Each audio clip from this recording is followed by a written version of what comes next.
listeners, just this is a side quest. Don't even if you want to skip to whatever the episode today is actually about, you can skip to it. That This is a side plus thread. 15 seconds, like 3 or 4 times. This is a side quest. Please DM me on the side. This is Jake talking. You could just DM our Tough Cut Instagram or Twitter. If any of you guys have played the game Brotato, I just need to know. I need to know how many Brotato heads are out there. Brotato bros. I'm assuming it's mainly men who play this game. There's no real statistic for that. That's just my assumption. Jake, you know what it's going to sound like when you ask people to DM you about Brotato? Yeah, what? They couldn't. It also hear. Works when there's no soundboard because it will just be the sound of silence. Yep, the sound of silence. Yeah, but if you know anything about Brotato, I'm going to be talking about it throughout this whole episode. Okay, you're really on a kick here. Anyway, Jake, how many hours have you spent playing Brotato? 0. 0. I'm looking to get into it. I take a lot of care when I get into a new game. I do a lot of research. You're just seeing it for the first time. Yeah, he's starting to dig through the tier lists. Because he has to have the perfect run in the first go. Anyway, hello and welcome back. We're the Tough Cut Podcast, and I'm Matthew. I'm Alex. Brotato. I already told them I'm Jake. They should know my voice by now. It could be someone's first episode, but you did already introduce yourself. Yeah. Please, this is halfway through a bracket. Don't start with this one. I feel like we're halfway through the episode already, and all we've talked about is Brotato. I'm ready to vote. 2 minutes. I'm ready to vote. You guys are. This is episode 113, part 3 of our vacation bracket. Coming at ya, we've got Forgetting Sarah Marshall versus Tu Mama Tambien. And then in the second half of the episode, we've got Total Recall versus a Goofy movie. That's pretty fucking rad. I love the vacation bracket. It's very fun. This is wild. This was a good one. We picked good movies. I'm gonna be spoiling Brotato, but we're also gonna be spoiling the movies in this bracket. So if you don't want those spoiled or the game, just keep an eye out for that. See, now you have to include all the Brotato stuff, otherwise that's not gonna make sense. God damn it, Jake. Checkmate. Alex, do you want to go ahead and introduce Forgetting Sarah Marshall? Yeah. Forgetting Sarah Marshall, released in 2008, directed by Nicholas Stoller. Jason Segel plays Peter, and Peter gets dumped by his famous celebrity girlfriend, Sarah Marshall. And he goes to Hawaii to get over it, but she's there with her new boyfriend. And then Peter learns he's a bit of an asshole. And then he goes home and gets better, and then he gets a new girlfriend. Probably. That's probably how it ends. It's kind of left up for interpretation, but Peter's grown at the very least. In more ways than one. You see him in that black leotard at the end of the movie? Damn. I think his pee-pee shrank. For real though, he hasn't grown. You see his pee-pee at the very beginning of the movie, and it's the same size as when it's in that leotard. Mm-hmm. I would hope so. It would be kind of confusing if it had changed. Well, it's like the Oppenheimer. It's in black and white when it's subjective, and color when it's... the whole movie's in color, though. Wait a minute. Yeah. So it's subjective, the size of Jason Segel's penis. But that's Forgetting Sarah Marshall. It is going up against Tu Mama Tambien, released in 2001, directed by Alfonso Cuarón. 2 teenage boys in Mexico of very different social classes, Julio and Teno, go on a little road trip with a Spanish woman who is dying of cancer, which they don't know until later. Spoilers. It is a sort of coming of age story. A journey through self-exploration, of political exploration, class divide, sexuality, whole bunch of stuff. Mm-hmm. Yeah. With that said, we got to compare these movies. Yeah, God, what the hell are we doing here? So I think that something we touched on a little bit in talking about Forgetting Sarah Marshall in comparison to Hot Tub Time Machine is originally was related to like their early 2000s ish comedies. They got the sex jokes, spinning that, talking like sex academically. Yeah, I mean, well, you could really feel the 2000s humor in Tu Mama Tambien really come through. It's very American Pie. You know, no, I think it's interesting because look, we all have done comedy in our lives at some point. Everyone on this podcast. I don't know about you, listener. Shut up. I'm feeling wonky today.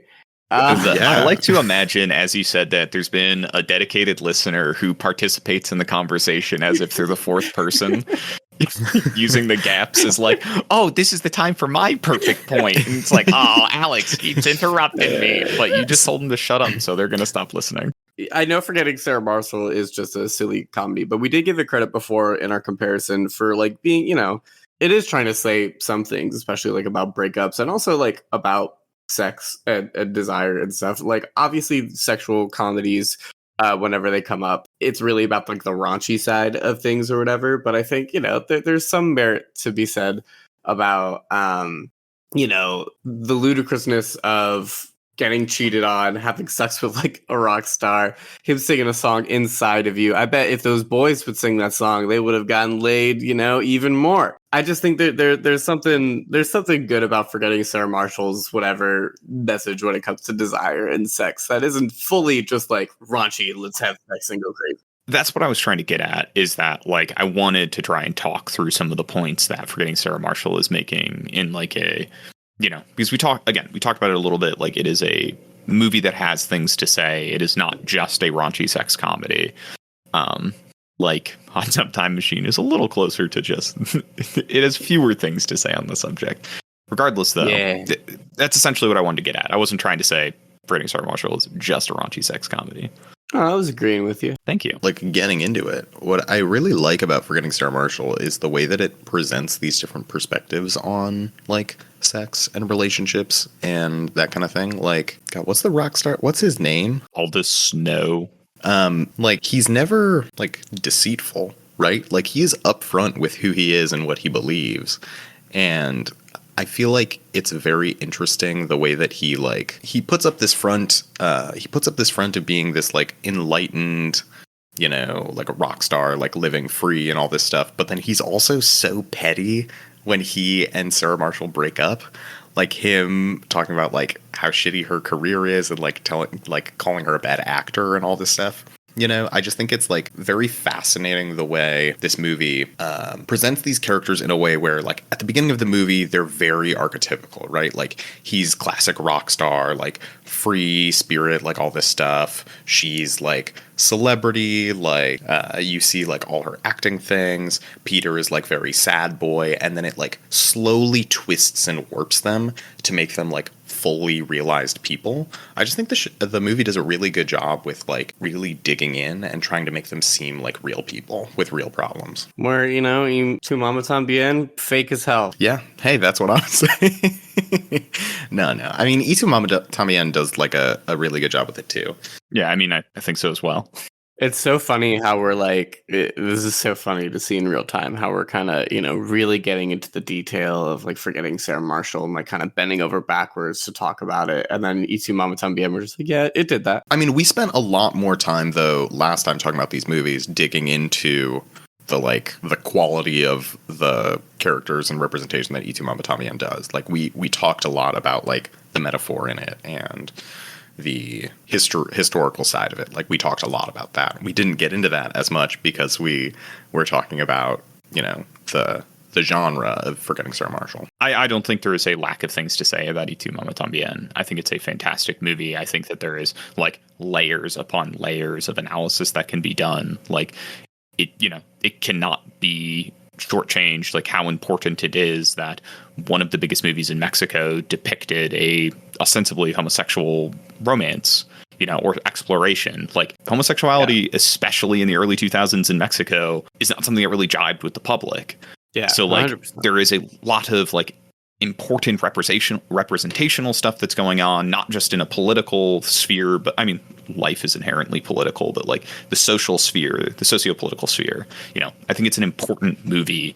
Yeah. And the way it is framed through, this road trip into like seeing many sides of Mexico, I think is also equally like not metaphorical. That's not the right word to use, but an analog to the commentary it's trying to make, that you get to see all sides of this very large country. Yeah, I mean that's also like a fun thing about like road trip movies, if we're talking about like the vacation bracket and all that stuff. Road trip being inherently a vacation and all that stuff. Yeah, you want to see the different parts. If they made a road trip movie and it's just like all the different suburbs and they're all the same of this one little town, that shit would suck. Potentially, I don't know. You can make it crazy. Yeah, that's why you don't go to Clearwater, Florida in your road trip movie. Fun fact, most road trip movies are filmed in Clearwater, Florida. That's crazy. Yeah. Wow. Yeah, not a lot of Go people read know some that. urban sociology research about Clearwater, Florida. Fucking manufactured neighborhoods. Aren't all neighborhoods manufactured at the end of the day? Well, Wow. in the sense that they're constructed, yes. Nice. In the sense that they're like built from like similar prefabricated. This is so far off topic. Pulling us back to Forgetting Sarah Marshall, Tu Mama Tambien.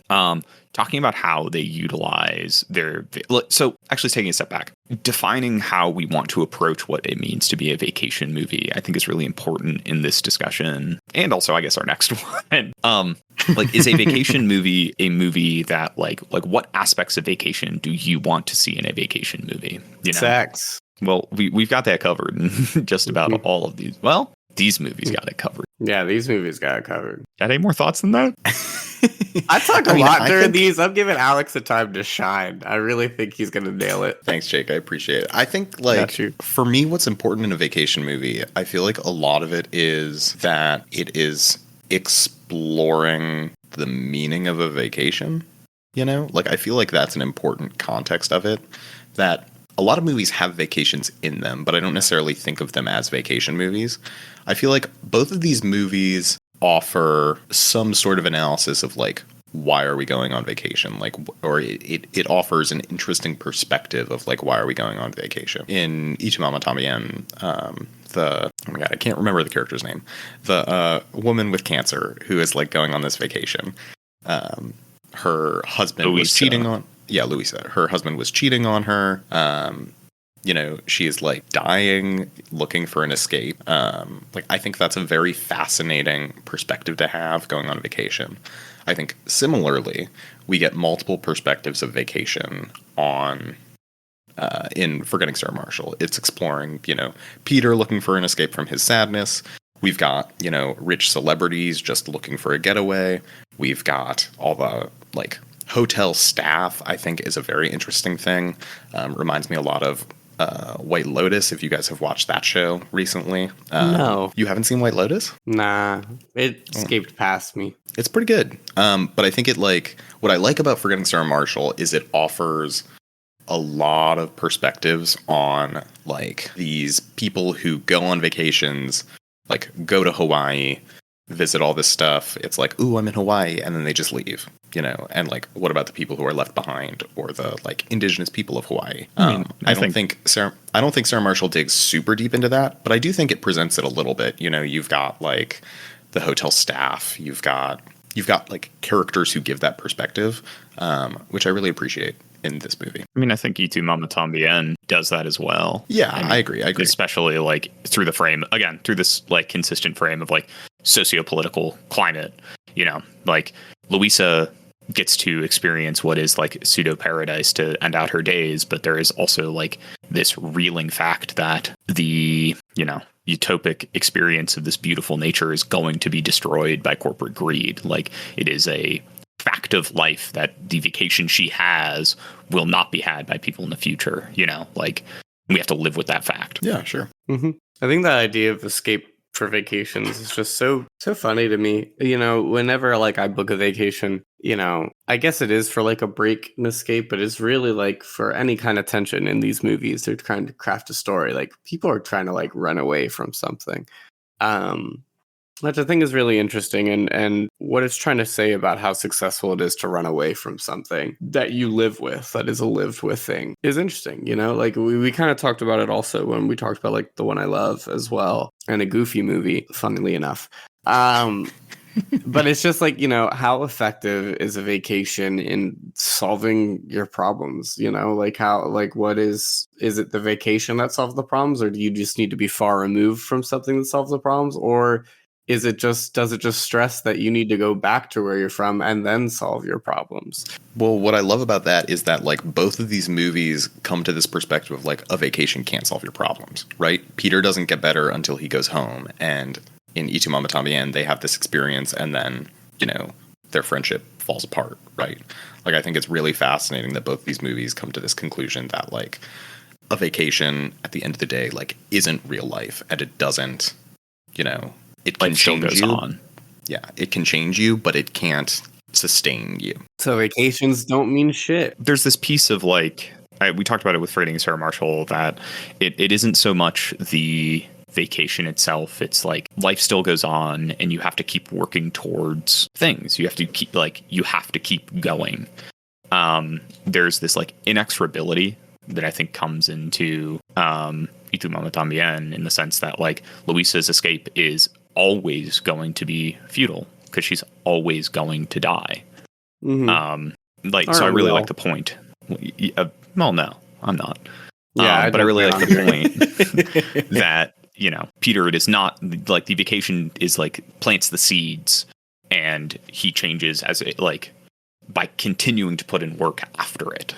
I think that there's this similar idea in Julio and Tenoch of like, they were probably always going to grow apart. Mm-hmm. This just helps plant some of the seeds for that. Like there is this, in how the film frames their relationship, the like disparate nature of their socioeconomic status, the political nature of their relationship, like the final narration, there is sort of this implication that this was kind of always going to happen eventually. They just sped it along, so to speak, by mixing more than they should have. Interesting. Well, Matt, I think that was a really good point. I have a dumb question now.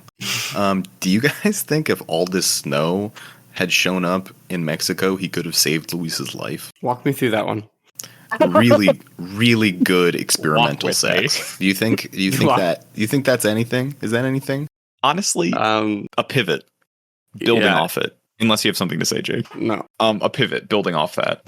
Weirdly enough, I think Jason Seghal's character Peter, I think he would go on the Tu Mama Tambien road trip with them. I think he would have too, for sure. Would he be having sex? I think so. It makes sense to me. You think they'd all have sex? Do you think if he brought out that puppet? Do I think they would fuck the puppet? Here's my thing. I think Jason Segel would go. Mine. I think Jason Segel would go on the vacation with them. I don't think they would go with Jason Segel. Nah. White man's scary. He's like Jason Segel. I feel like if you've never seen a white person before in your life, I'm not saying they haven't, but if you've never seen a white person in your life and your first one is Jason Segel, that's terrifying. He's like, oh my god, white people are so tall. Not in like a insulting way to Jason Segel, but like maybe kinda. I'm sorry. Jason if he ever gets hold of this podcast, he's gonna it's just like he's a big looming dude. He has a very specific voice, very specific like interest too, like I feel like it's like you guys want to talk about puppets. Yeah, puppets and sex and How I Met Your Mother. Like I just don't know. I don't know. I feel like he's a strange. No one would think, oh, the aliens are coming. We need one representative of each race. No one's saying Jason Segel first. I don't know why that's important to me, but it is. I guess. I mean, but fair. Do you think they're saying Tenoch or like? Do you think they're saying the characters in Tu Mama Tambien? Yeah. Really? They got heart. I would send not. I wouldn't send Tenoch, but I might send actual Diego Luna. Yeah, like Diego Luna. Yeah. I'm talking about Jason Segel. I'm not talking about Peter. Peter, whatever. I wouldn't send Peter either. I wouldn't send Peter either. Out of snow, baby. He's just gonna come back having fucked the alien king or something. Hey, and that might save Earth. It might save Earth. Or he's just gonna be the one that presses the button that kills all of us. But he'd be alive, and that way we confirmed have one human left. Ooh, good point. Right? Don't we need two? No, you don't know what alien anatomy is like. You could clap alien cheeks and still reproduce. It won't be full human, but life goes on. Or maybe it still will be full human, It what just if their matters. biology, That's true. It could just be this. It's like a banana. We share like what? How much Dude, percentage We're of not DNA with a talking about banana? the banana genetics again. Yeah, we already didn't we talk about Yeah, like 4 episodes ago Okay, we fine, talked about fine, I think it was bananas. like 40. And didn't you say a banana's like our closest genetic relative or something? Yes, it is. It is. It's- Fine. Okay, well- I'll go back. So Brotato. So the number 2 item you can get into Brotato items is big arms, and I feel like is You that what you actually have to want? unlock them. Oh, that's so I stupid. mean, I do want big arms. I want to be me. I mean, me too. I already have them. That's really going Uh-huh. to confuse the viewers. Yeah, they had all of us pictured in their head, and now it's just thrown topsy turvy. I am the most stacked member of the Tough Cut podcast. We can all agree objectively, right? Mm-hmm. Yeah, shake. Oh, yeah. Blah, blah, blah, blah. That's crazy. Thanks, Kiark. Thanks, Craig. Damn, my really good question. I'm really upset. I was really thinking. Sorry. It's going to be a good one. Matthew, what were you saying? Repeat every thought you had. Oh, I think I remember it. It's not going to be as eloquently thought out, so I'm sorry if it makes no sense. So Lisa goes on this trip, or like thinking about a vacation, and she knows she's dying. Do you think she goes on a vacation to avoid the fact that she's dying, or do you think she goes on a vacation because she knows she's like, like the slight distinction of like, I want to kind of avoid it in my head, or like I have not long to live. I need to live my life as much as possible. Is it an escape versus like one last hurrah?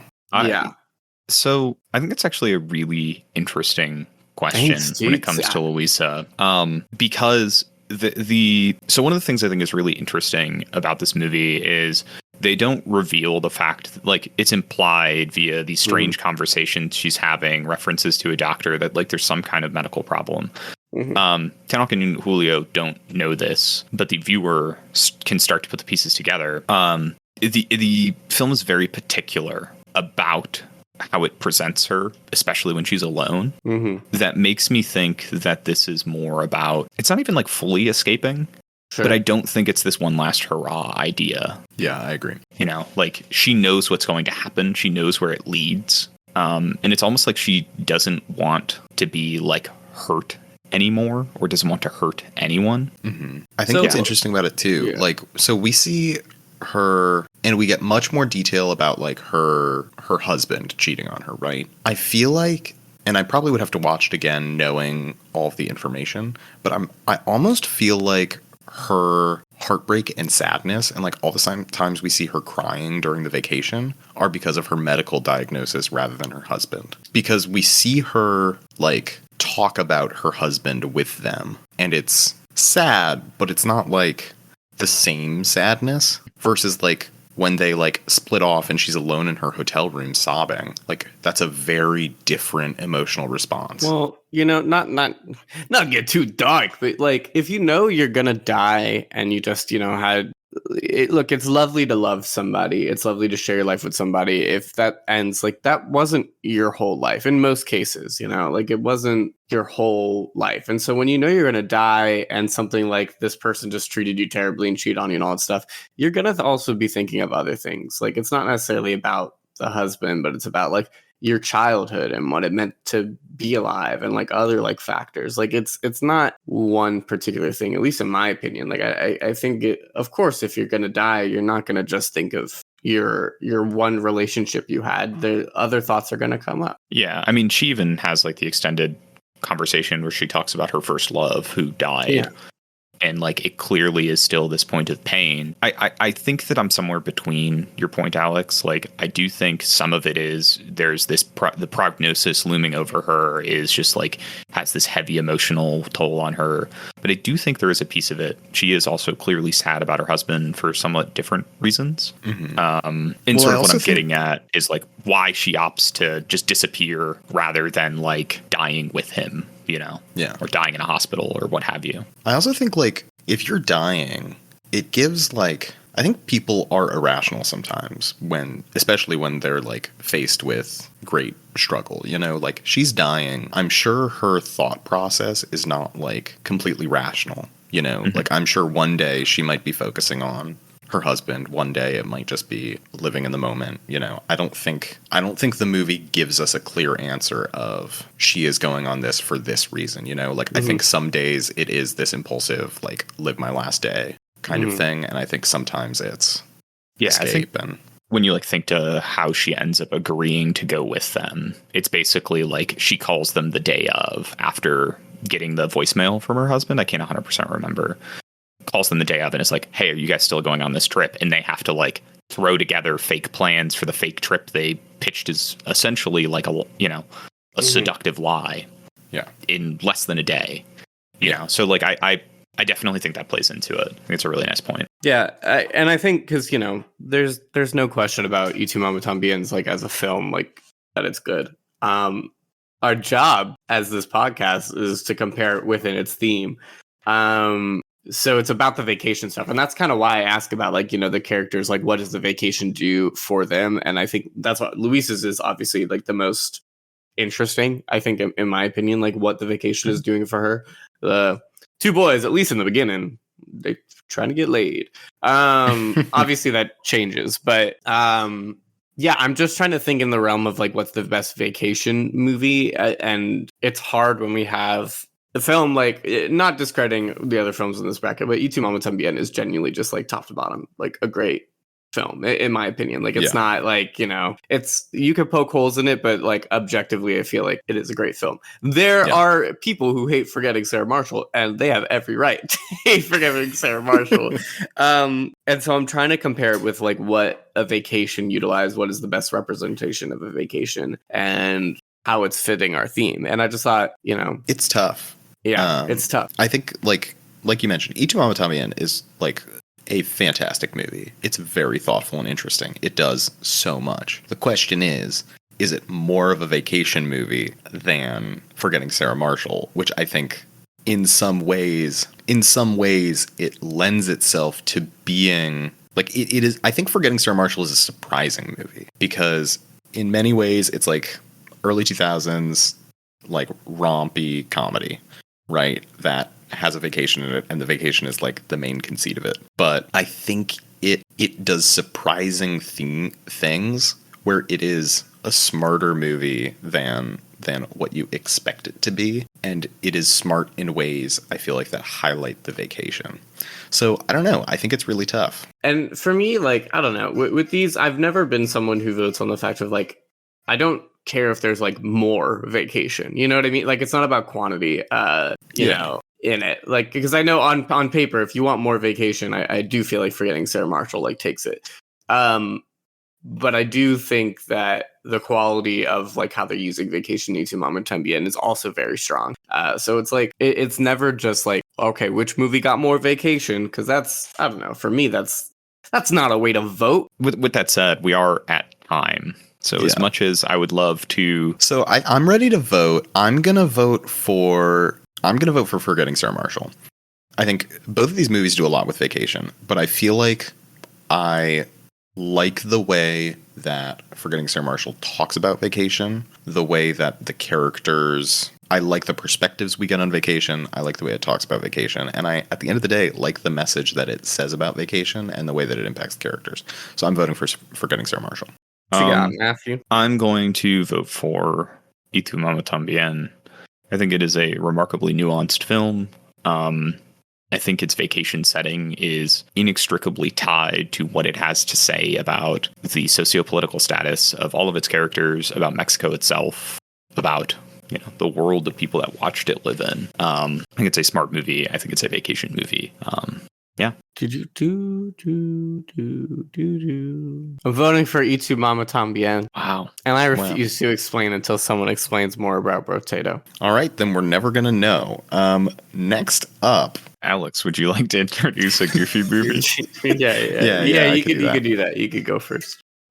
I actually forgot to say all this information last time. Goofy movie, directed by Kevin Lima, released in 1995. Goofy and his son Max are on a road trip against Max's wishes. Father-son bonding, teenage horniness, the perfect cast, Bigfoot. What doesn't this movie have? It's about a road trip. I forgot about the Bigfoot stuff. The perfect cast. Yeah, the fishing technique. Oh, The perfect cast. I was thinking movies. What the hell, my dumbass brain. Yeah, come on. Whenever we say the word cast on this movie podcast, we're talking about fishing, you idiot. God, you fucking idiot. That's true. No, I mean, I am dumb. We talked about it last time. It's a great road trip. Classic vacation movie. Great. It'd be kind of wild if this ends up moving on against Tu Mama Tambien. Does that say something about the fact that both of our vacation movies we picked are road trips? It says that we think road trips are better than plane He's trips. trying to which plant. He's trying to plant a seed right now. He's I trying personally to plant a little seed. prefer planes than cars. Yeah, travel. I definitely prefer not a road trip as a vacation. I actually love road trips. Total Recall. Total Recall. Okay. Smite me down. I deserve it. Yeah. Total Recall, directed by Paul Verhoeven, released in 1990, is a top-down arena shooter where you play a potato wielding up to 6 weapons at a time to fight off hordes of aliens. Or 12 if you're playing the quad arm character. See, I didn't know that. I need to learn so much more about Total Recall. So yeah, let's go on comparing these. So something that I feel like we barely scratched into on Total Recall is there is like actually a pretty big debate in what is actually real in this movie. Yeah. And I love it. I feel like we need to talk about it a little bit. And it's total missed opportunity in terms of like the one I love, there is like this idea of like what actually happened. And we had 2 movies that had that kind of question posed. It's your guys' fault for not voting for the one I love. Well, that wasn't my anyway. I think I personally fall like firmly in the camp that most of the events of the film are reality, like they're actually occurring. But I'd love to hear what your guys' thoughts are. It's crazy that I don't know if I could ever be firmly in a camp or not, and it's interesting that you are. I think it speaks to just what we like to believe as people, but I think something that's really fun for me is like uncertainty and like a there doesn't have to be a consistency for something to still be like fun, because it would be hilarious if he just woke up and he has to go back to being a construction worker. That's fucking hilarious. That's so funny to me to think about. Like imagine if he went through all this shit, he just got the girl, he did all this stuff, and then he wakes up, okay, vacation's over. That would suck. That would blow. He probably wouldn't look at anyone the same way. Why do they have a double agent option as an option? That seems like an oversight on Recall, the company. Well, that's and wild. Also a double agent option where he like kills his wife. Like he like wrecks his whole life. If you're thinking of an ideal vacation, it's kind of okay. So watching the movie, I think I have always been in the camp of like, oh, this is real. But thinking about it more and more, the like conceit of the the Mars governor, right? He's the governor. Like the conceit of his plan is just so batshit crazy. It's so outlandish, right? Yeah. Okay, Hauser, you're going to infiltrate the resistance. Like dig in, make these connections, and then we're gonna reset your memory. It's like he already infiltrated it. Why are they resetting it so he can just do it again so they can get access? Like it doesn't make any sense. So I don't know. It seems like it might be like a company's like AI written like plot. I mean, even like the little things, like what's her name? Polina? The 3 boob lady? No. yeah. Recall. The Recall just keeps including the 3 boob lady in all of my plots, but I think and I'm really upset about it. 3 boob lady might be like a little like oh, the machine's messing up, the code's wrong. She got 3 boobs. No, but isn't when he's designing his woman it's Melina. Yeah, right. 100%. Like literally. No, it is. Well, and so what's interesting is like. But is she's it exactly as he designed. Is that subconscious? But also, if it's real and he met her, like, what is the purpose of them erasing his memory and having him like re-infiltrate if he already did it. Like he already made the connections. Well, and then if they were just going to trust him enough at the end to introduce him, then why didn't they trust him at the beginning? Like what's the difference? Maybe they saw something and he wasn't trustworthy. Maybe there was somewhere where like they like, I thought don't he trust was this Hauser breaking. guy. They thought like, oh, maybe he's playing a double agent, and they got paranoid, and so they reset his memory and programmed him a certain way. You know Which what I mean? think is like the suggestion essentially Right. is like I there's think no so. way to detect if Hauser was actually a double agent if his memory's been wiped, sort of thing. Yeah. Oh, because they're like Because they psychic. could like control the situation more. Yeah, if I think like, there's you know. the psychic angle. I think there's like Hauser can't accidentally betray himself angle. Like, but talking harebrained Open your schemes, mind. we have 2 movies with harebrained schemes. Yeah, 100%. One film, a Goofy movie, where it works exceptionally well. Mm-hmm. But you admit your own fault that it was a harebrained scheme. Another movie where it has disastrous consequences, But it all aka works out. giving free oxygen to the people of Mars. Wait, hold on.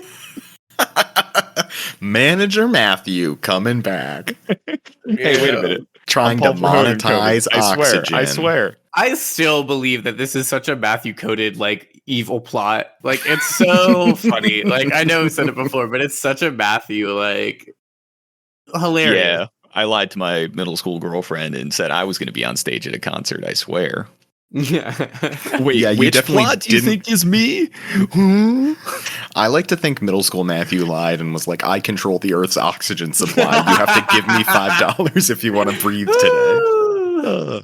I bet you could make good money in certain I bet you could make good money. Be like, hey, this oxygen you're breathing costs money to be here. Premium oxygen. Damn, why didn't but we pitch the Lorax? because they don't go on a vacation. Oh. Like what? I want Anyway, us to do an environmental harebrained movie schemes. bracket. Which obviously it seems like you guys think I would do the scheme in Total Recall. 100%. Which schemes would you do? I would do I think I would have done the power line scheme in like middle school, and then I never would have gotten on the dance floor. There's no chance. It never would have happened. I would do really well. I'd do much better at the goofy scheme, I just feel like I'd rock that shit, Do you think if you did pull it off, would you guys admit that you lied and it was all a scheme? Or would you write it out? You know what? I'm curious what you guys would say, but I have a thought. Would you admit the oxygen thing, or I got some people from middle school I have to call up. Those direct deposits are still hitting my account. $5 every day. That's a lot of money over time. Yeah. It's called passive income. You wouldn't understand. Imagining the guy, the CEO from Mars, doing being like a financial guru YouTuber, being like, you have to grind for passive income. Look at this. Look at all of this. This was built on passive income. That's hilarious. A good That's sketch. Really funny. Yeah, it's really funny. I feel like I give up the truth. I feel like I'm too weak. I would spin the truth, I would say a little bit of the truth, and then I'd sprinkle it in with okay, Jake, you are Max in a Goofy movie. You lie to your cutie and you're like, hey, I'm friends with Powerline, I'm leaving to go to the concert. It happens. You dance in the concert. You come back. What do you say? What do you admit to, and what do you not admit to? Okay, I say, first off, I'm assuming, we got back. Yeah, I'm your cutie. I'm your cutie. And I'm like, cutie. Ooh, Jake, Okay, I can't believe you're friends with Powerline. Give me a little smoochies. You're my cutie. Jake, I'm so glad you're back. To your place, and I'm just like, damn, bitch, you live like this? No, okay, so you're my cutie. No, the hurricane that came through town while you were gone. It destroyed my house. Oh, this is what's left. That's perfect, because I'm still friends with Powerline, and he has a lot of money, and we're gonna be fine. Baby girl, stick with me. Hey, it's me, Powerline. My parents are dead. My parents are dead. They died. All in right, the hurricane. we can make some more parents, baby. That's not. Whoa. Oh, yeah, that's true. You would. Technically, you would be making parents. Yeah, you're making yourself a parent. It's crazy. Yeah. Isn't that crazy? Growth. So Yeah, talking why about don't people say it like that? Like, oh, let's make a baby. Oh, let's make a parent. again, we are so far off topic. Rewinding back to topic, reeling us in. Yeah. Okay, Brotato. Which topic are you bringing us back to? Because I don't think like the past 5 things we've talked about good. have been related to this. Let me say it. Okay. Let's for a second presume this is all a recall dream. It's all a recall vacation. Mm-hmm. Is it a recall vacation for Goofy or for Max? For it does read like Quaid. Max could wake up the next morning Douglas and then Quaid. like Douglas Quaid. I keep wanting to say Dennis Quaid. Dennis Quaid. I Same can't escape person. it. He's going on a recall. What do we make if this is because okay, here's my thesis. Yeah. If we are assuming that this is recall and not reality, Total Recall, I think, is firmly a vacation movie. Wow. And that like that's just Damn. true then. If we believe that it is the dream or it is the recall doing the work, they sent him on the vacation of a lifetime. The vacation of a lifetime. And that's why I think it's kind of fun. Like, look, you could read the film as if it is all really happening. And I think you could argue that there's still some vacation stuff that goes in like with that. Working on the job, blah, blah, blah. But I think it's such a funny, fun thing if this whole extravagant plot was just a vacation. Like, I just think it's amazing. And the fact that the film does not give you an answer means it's like the Schrodinger's cat thing. Like, it's all true, all of it's true. It can't be proven otherwise. It's both true and not true. Yeah. I think, so here's my question though. Do we think recall, so this is also like getting into the weeds of the sci-fi and the meaning of like the technology and all that. Do we think recall itself is a vacation? Well, I do. I think it's like sci-fi vacation. That's why I love. Yeah, it's sold as a vacation, and I love that. I want to include something that was like fantasy. Like this is, and when you think of vacations and like taking a break, you're thinking of like your fantasies. Some of it is just going to Hawaii. Some of it's like going to Mars and battling aliens. Killing your wife. So a lot of it, a lot more than we'd care to admit, is killing your wife. But okay, but like a lot of things are sold as one thing. In reality, they aren't. Like almond milk is sold as a healthy alternative, but it's just oil. Like that doesn't make it healthy, right? Yeah. We said that in the last matchup. Like it's just because you go on a vacation doesn't mean it's a vacation. Like it's. It doesn't mean it's a good vacation. It's still a vacation. Like if you get trauma when you're traveling to I don't know, France, you still went on a vacation to France. You just like had a very bad time. Matthew hates the French, confirmed. He doesn't we don't have go on a vacation to Mars. He remembers going on a vacation. Like, I think it's different. Like, it's not. Well, I mean, you would remember going on a vacation if you went. No, but it's like watching a movie going to Florida and saying, I went on a vacation to Florida. Okay, Alex, like, it's a different thing. Let's rewind this for a second. And let's say we run Recall, Jake and I. You are like, I want these false memories. I want to experience via your fucking mega science chair. Yeah. A trip to, I don't know, to Clearwater, Florida. Yeah, a trip to Clearwater, Florida. And I want it to be the best trip to Clearwater, Florida. I want to, I don't know. What do they do in Clearwater? Live in the same house as their neighbor? Yeah, so like a bunch of road trips. It's a great simulation. I walk down the street, I see all the same houses. I have a dream weekend in Clearwater, Florida. Yeah. Here's the thing. Here's my argument. I think all that this is a continuation of the technology of television or a movie, right? Like, it is essentially a more technologically advanced version of sitting in a movie theater, watching a camera walk down the street in Clearwater, Florida. Okay. If I go and do that, I'm not having a vacation to Clearwater, Florida. I did not go to Clearwater, Florida. So you even have to actually go to Clearwater? I don't think it's a vacation. I think it's like he watched a movie about going to Clearwater, Florida. I think you're not buying into the fantasy sci-fi of it because Arnold Schwarzenegger's character genuinely believes this shit is happening. Like, this technology is so good that you believe it's they wouldn't charge we have to believe in the fantasy, the sci-fi, like in the future. When movies first came out and the train was going towards the screen, people ran out of the theater because they thought it was a real train. That doesn't mean there was actually a train there. Yeah, but they still believed it. Like in Yeah, the moment, but that doesn't make that doesn't mean they were in danger, right? To me though, what is the importance of the tactile experience? Why does actually physically going there different from your brain believing you went there? Yeah. You know? Yeah. I Like mean, that's my piece. if I'm on drugs and I believe that, like, I don't know, my skin is melting off, and then I wake up from my hallucination and my skin didn't melt off, I'm in a very different place than if my skin melted off.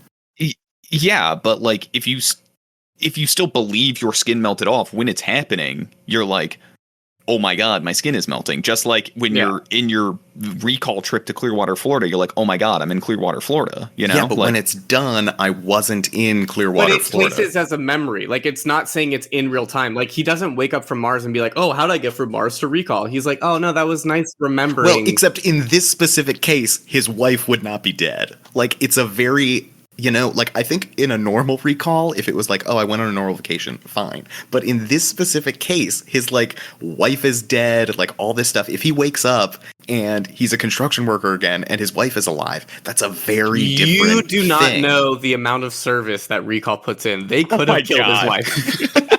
Okay, I mean, look, it's a Paul Verhoeven movie. Know. They probably would have, because it's a comment on corporatocracy. See, like, I don't know. I have trouble fundamentally agreeing with the fact that this is actually a vacation. So does it then, if we assume it's all real and he actually goes to Mars, is it not a vacation because of what he does there? But he's actually there. I think it's more of a vacation if it's real and he goes to Mars. That's wild. That's awesome, though. Like, you know what I mean? I love the like you are philosophically firmly in this camp of like there is a tactile importance to the vacation. You know, you put this man through the Nozick experience machine, and he'll come out having all sorts of philosophical conclusions. Mm-hmm. That's a big one to the philosophy heads who know about the moral experiment, the Nozick experience machine. I've been forbidden from talking about philosophy. This is all I get. You haven't. We never forbid you. Yeah, we never forbid you. Not once. You put if that anything, on yourself. I'm closer to being forbidden to talk about Brotato than you are about philosophy. I agree with that statement. Our viewers are here for one of the two. Yeah, and look, when we get a spike in viewership in this episode, you guys are going to be so mad. Well, especially because I'm going to name it Brotato. Yeah, all the SEO, all the people searching for Brotato are accidentally going to find this. Why is this EP 113 Vacation 3 Brotato? Okay, well, we are pushing time again. I'm ready. I feel like we didn't compare these. Well, no, you know what? I feel like we did a good job in talking about the vacation of it all, and we talked a lot in the first Goofy movie about like what it like means in regards to it. I think it was important for us to talk deeply more about the whole Total Recall of it all because we didn't get a chance to before. I actually do feel pretty confident about voting. I feel confident in my vote. I'm sure you guys do. Jake, start us off. Total Recall. Yeah, I figured we were going there. All right, Alex, you do the thing we're expecting. Yeah, Goofy movie. So here's my thing. I think at the end of the day, because of the inconsistency in the plan for me, I think Total Recall is he actually went to recall. And like experiences recall, and thus it is not a vacation movie to me. But didn't you just say it was closer to being a vacation if it was all? Oh, you think he actually went to recall? I think he experienced like it's a recall memory, not he's not a reality. And to me, that makes it. I feel like your logic is flip-flopped, but I'm not. Well, okay, fine if you think it's flip-flopped. Either way, I think a Goofy movie is more of a vacation than Total Recall. I just, if I had to choose between what vacation I want to go on, and it's the Mars one, I guess, okay, even further, remaining philosophically consistent with myself, I think a Goofy movie talks more about vacation, its theming and content than Total Recall does. Just the idea of like fantasy and what it escaping from something that isn't like. I think it's an exciting way to talk about vacations where it doesn't have to be like too on the nose about like it's about vacations, because the whole premise is about like kind of wild in terms of talking about escapism through the lens of a Paul Verhoeven movie. And the greatest form of escapism is having a dream that you literally blow your life up and destroy capitalism is so rad. It's rad. Like, I'm with you. It's rad. I don't know. God, that's the vacation I want to go on. I feel like my brain is being poisoned. Yeah. What if this conversation is all just recall? It could be. What if the tough cut's not but real? Don't worry. If it's not real, that means it's not real to Alex, and we never did it. Even though my memories are so tactile. I think what's tough for me here is Total Recall as a vacation movie is such an interesting idea, but you have to like ask yourself, I think, a little bit, is it like calling Die Hard a Christmas movie, you know? Like what is the the thematic intents of it, you know? Personally, I think that's part of the fun of doing these brackets is like coming up with themes where it's like, you know, sometimes we have to like push the boundaries of what these themes are. Yeah. For what it's worth, I do think Total Recall is closer to a vacation than Die Hard is to a Christmas movie. But thank you for that distinction for all the Die Hard fans out there. Wow, that's funny. I kind of disagree. Oh, let's go! That's wild. Crazy. It's crazy. Just because we can't get into this right now. We can't. Die Hard's got theming of family. Like, I don't know. We'll get into it at some other time. So wait, are the Fast and Furious movies Christmas movies? Like, what do you mean by family? They're not set at Christmas and about family. So is Iron Man 3 a Christmas movie? Yes, it's set at Christmas and is about family. What if I don't have family? Well, is the plot of your movie talking about how you don't have family to celebrate Christmas with? No. Because that's a Christmas movie. We can't do this right now. Alex and his ironclad logic. I don't know. I don't know if it's ironclad. I'm making a joke. I do think he has consistent logic, which is great. Yeah, it's consistent, amazing. It's consistent, and I love it. I do think Total Recall is a vacation movie, but we can't do this right now. Okay. Refocusing though. I would argue that is explicitly what we're here to talk about, Matt. We can't get into the Christmas thing. That's what I'm saying. Oh, I see. So 8 Crazy Nights, is it a Christmas movie? No, it's a Hanukkah movie. No, but they do celebrate Christmas in it. And if they talk about family. Well, yeah, it's about family. Well, it's a holiday Hanukkah. movie. Dude, all the Christmas movies, I'm going to start calling them Hanukkah movies. There you go. I like that shit. Die Hard, my favorite Hanukkah movie. That's awesome. I love it. You just get into like virulent arguments about it every time someone brings it up. It's like, what are you talking about? Pissed. Oh, and your favorite Christmas movie? Okay, maybe it's a Christmas movie. Yeah, Hans Gruber's Jewish. I don't know about that one. I don't know. He might be the opposite. Okay. This one hurts, but I think, in spite of how interesting Total Recall is as a vacation movie, I think a Goofy movie is more centrally about vacation, which hurts. You can still vote for Total Recall. You haven't finished your sentence. I can, but... Yeah, you can. Look, Matthew, literally you can. You can change everything right now. You can. There are no rules to this. No one's auditing us. No one's like going and you can change. What if we do get audited? What if the vacation police are like, ooh... You know what? You're right, Jake. Hell yeah. Is this finally my evolution? Chaos Matthew stops caring about philosophical consistency. Oh, no. Votes for whatever he wants. No. I broke him down. It's the fun way to live. He stopped himself from discussing philosophy, and now he feels like he has no rules. It's the fun way to live. You can't put me in the Nozick experience machine. I refuse. I'm not going in there again. You won't do it because I'm voting for Total Recall. Let's go! Wow, that's crazy. The upset of the century. We'll say it's a one-off. I'll be back to being philosophically consistent next time.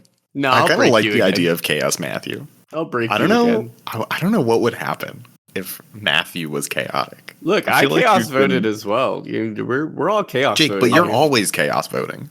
I know, it's a fun way to live. With that, Total Recall advances. We have a finale: Tu Mama Tambien versus Total Recall. Who would have guessed? I know it was a slip of the tongue, but was it a Freudian slip? Tu Mama Tambien. So catch our finale next week. Also, submit to us your honorable mentions. I'm sure there's stuff we missed. We Submit think to there's us. stuff that we missed. Yeah, full stop. Submit to Submit to Itumami. Submit to Submit Itumami. to us. You can submit those honorable mentions to us on social media at Tough Cut Pod. We're on all of your favorites. Remember to rate and review the episode if you liked what you heard. We're on all your favorite podcasting platforms. And finally, who should they share the episode with? Share it with someone who you've killed in a dream. Ooh. Whoa, Alex, last week. Guys. Yeah, we can't be negative. Negative things people are less likely to share. Yeah. He was just shitting on my dude. No, Look, but like, okay, I don't know if they like killed someone on purpose in a dream, if it was like an accident and you have a lot of guilt about Matthew it. You know, this only one kills could people be. on purpose in a dream. What do you One mean? time I turned into a giant monster What kind of in my monster? dream. What kind of monster? Thank you for clarifying in my dream. Thank you. know, Thank you know, in Scottish folklore, there's a creature known as a knucklevi. That's like a muscle horse. With Oh a yeah, man attached to it. in Scottish folklore. What's it called? A knucklevi? Knucklevi. Is it a And- character in Brotato? Here, I'm looking it up. And I basically, googled knucklevi and it came up with Knuckles the Echidna from Sonic the Hedgehog. okay, I'll fucking. I think how am I supposed to that's spell more this? based on your search engine. I think that's on you, Alex. I don't think that's. Is it like NU knuckle a V? It's literally Nuck E Lavi. A horse-like demon from Orcadian Lavi. folklore that combines equine and human elements. Yeah, It's like a centaur, but the human torso is in the middle of the body, and it still has a horse head, and it It's like a doesn't have giant skin. muscle creature. Yeah, I was like a Knucklevi, but like way bigger. And instead of horse, it was like I don't know, like bear, wolf, beast. Anyway, we are we're linking Brotato playthroughs in the chat. We're so far away from this. Oh, Okay. is there a knucklevi Brotato? I looked up Knucklevi Brotato, and that's the first video that popped up. This guy's doing a stick build, so you know it says a lot What about does him. that mean? Someone DM me, please. What does it mean?